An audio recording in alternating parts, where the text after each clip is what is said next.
All right, welcome to the Excel tip on pivot tables.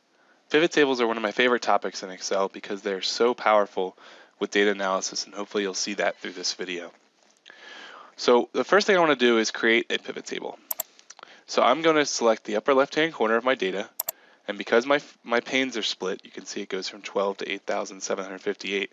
I can go to the lower right-hand corner very easily, hold Shift, click, and it selects all of my data. Then I'm going to go to Insert, Pivot Table. And I'm going to do it in a new worksheet, and you can see the table or range that I'm using is the range that I just selected. And we hit OK. So now it creates a pivot table in a new sheet. And so pivot tables, we're going to focus on rows and values for the beginning of this pivot table. So pivot tables, basically what they do is they summarize data for you. And let me give you an example. So let's say I wanted to know the temperature trend for the time of the day. So let's put in our rows the time of the day, and then let's put the temperature in Fahrenheit for our values. So this is a sum, and a sum of temperatures doesn't really make too much sense. So we're going to change this instead of a sum to an average. And so actually, let me drag this up just a tiny bit so you can see what I'm clicking on. We're going to go to Value Field Settings and change it to an average and hit OK. So now if we make it, now we sort of see our trend for temperatures. And it's all well and good, but like usual, we can make a chart of this. So this is the trend for the average temperature in Phoenix, Arizona. And notice there's a little hiccup here. It's reading midnight as 1/1/1900, and we could change that if we wanted to. So that's sort of what we can do. We can see the trend for the time of the day. We could also switch, instead of time of the day, we could just switch to month. And so instead of time of the day, which we'll get rid of, we'll just go to Remove Field. Now it's the month of the year. So this is the average temperature for the month of the year, which is great. So what if I want to see the trend of both at the same time? Well, what's nice about this is that I can do rows as a month, and I can do a column as time. So this isn't the right chart to display that, so it shows it very strangely. But you can see now if I want to know, okay, what's the average temperature in April for 7 a.m., it's right there. So that's the nice little chart. We could also, what's nice about this, and this is something we haven't really covered too much, we could input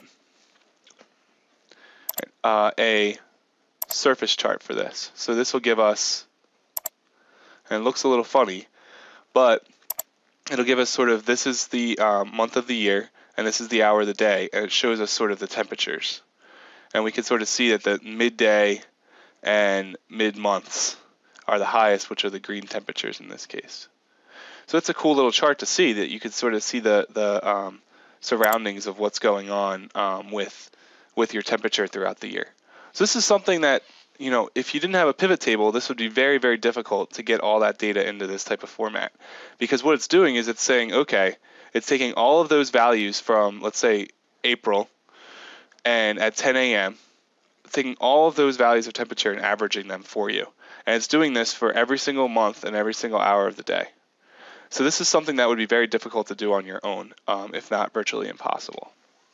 Okay, so let me show you one more example.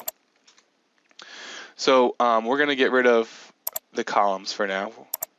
We're going to remove that field. We're going to keep our temperature, but we're also going to add the average, but we're going to add another temperature. We're going to add, it's not the sum. We're going to go to Value Field Settings. I know you can't see that, but it's the very bottom. And we're going to go to the max. And then we're going to do the same thing, and we're going to do min.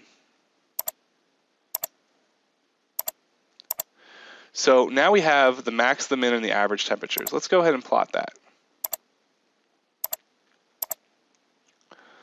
So this is sort of nice because we can see the trends of the minimum and the maximum temperatures, the averages through the months.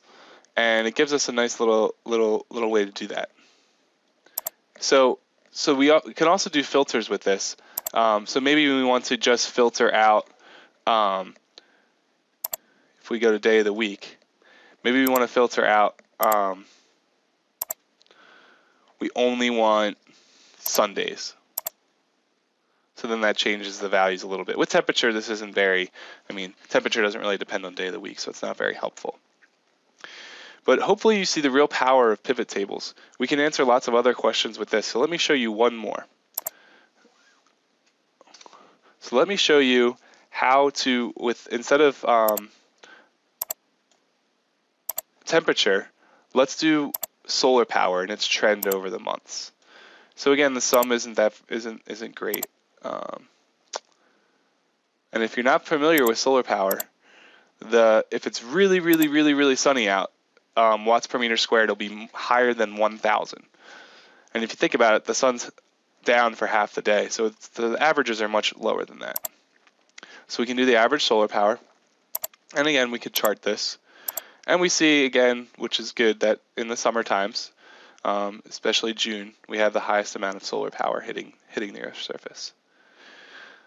We could do this, we could add wind speed in here maybe. So maybe we do the average of wind speed. And the charts, maybe the problem is with this chart is it's showing the solar panel, and that's much higher than the wind speed. But we could add another chart, which is just the average of the wind speeds.